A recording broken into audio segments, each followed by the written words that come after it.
رسول اللہ صلی اللہ علیہ وآلہ وسلم کے پسندیدہ کلمات۔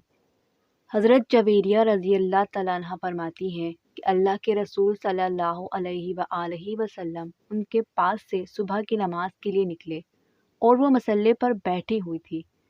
پھر حضور صلی اللہ علیہ وآلہ وسلم چاشت کے وقت لوٹے تو وہ اپنی اسی جگہ پر بیٹھی ہوئی تھی، تو آپ صلی اللہ علیہ وآلہ وسلم نے فرمایا، جس وقت سے میں گیا ہوں اس وقت سے لے کر اب تک بیٹھی ہوئی ہو؟ حضرت جویریہ رضی اللہ تعالیٰ عنہ نے کہا، ہاں۔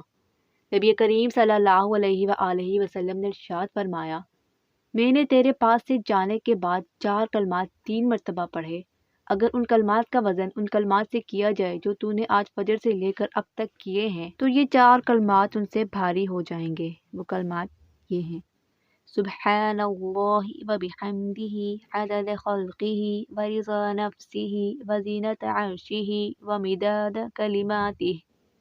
ترجمہ: اللہ کی پاکی بیان کرتا ہوں اس کی مخلوق کی گنتی کے برابر، اس کی تعریف کرتا ہوں اس کی ذات کی مرضی کے موافق اور اس کے عرش کے بوجھ کے مطابق، اور اس کے کلموں کی مقدار کے برابر اس کی حمد و ثنا کرتا ہوں۔